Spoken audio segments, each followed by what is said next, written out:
ಪುಡಿ ರೌಡಿಗಳ ಅಟ್ಟಹಾಸ ಹೆಚ್ಚಾಗಿದೆ. ಜಿಲ್ಲೆಯಲ್ಲಿ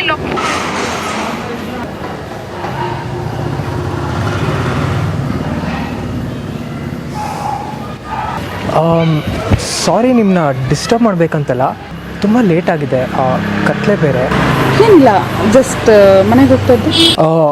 ಅಂದರೆ ಈ ರೋಡ್ ಆ್ಯಕ್ಚುಲಿ ಸ್ವಲ್ಪ ಸರಿ ಇಲ್ಲ, ಹುಷಾರು ಅಂತ ಹೇಳೋದಕ್ಕೆ. ನನಗೇನು ಭಯ ಇಲ್ಲ, ಈ ರೋಡ್ ನನಗೇನು ಹೊಸದಲ್ಲ. ಅಂದಹಾಗೆ ನೀವಿಲ್ಲೇ ಇರೋದಾ? ಮುಂಚೆ ಇದ್ದೆ, ಈಗ ಪಕ್ಕದ ಏರಿಯಾದಲ್ಲಿ. ಅಂದ್ರೂ ನಿಮಗೆ ತುಂಬ ಧೈರ್ಯ. ಈ ಹೊತ್ತಿನಲ್ಲೂ ನೀವು ಒಬ್ಬರೇ ಓಡಾಡ್ತಿದ್ದೀರಲ್ಲ. ಯಾಕೆ ಅಂತ ಗೊತ್ತಿಲ್ಲ, ನಾನು ನೋಡೋರೆಲ್ಲ ಇದನ್ನೇ ಹೇಳ್ತಾರೆ. ಹೌದು, ಮತ್ತು ಹೆಣ್ಮಕ್ಳು ಸೇಫ್ಟಿ ಪ್ರಶ್ನೆ ಕನ್ಸರ್ನ್ ಜಾಸ್ತಿ. ಆದರೆ ನಿಮ್ಮನ್ನ ಐ ಮೀನ್ ಮನೆ ತನಕ ಬಿಡಬೇಕಂದ್ರೆ ಹೇಳಿ, ನಿಮ್ಗೆ ಓಕೆ ಅಂದರೆ ನಾನು ಬರ್ತೀನಿ. ಥ್ಯಾಂಕ್ಸ್, ಬಟ್ ಯಾಕೆ ನನ್ನ ಹತ್ರ ಎಲ್ಲರೂ ಇದನ್ನೇ ಹೇಳ್ತಾರೆ ಅಂತ ನಂಗೆ ಗೊತ್ತಿಲ್ಲ.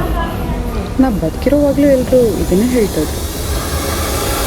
ಅಯ್ಯೋ, ಅದಕ್ಕೇನಂತ ಇವಾಗ ಬಿಡಿ. ಮತ್ತು ಹೀಗೆ ರಾತ್ರಿ ಒಬ್ಬೊಬ್ಬರೆಲ್ಲ ಓಡಾಡಕ್ಕೆ ಹೋಗ್ಬೇಡಿ ನೀವು. ಹುಷಾರಾಗಿ ಹೋಗಿ ಇವಾಗಲಂತೂ ಮನೆಗೆ.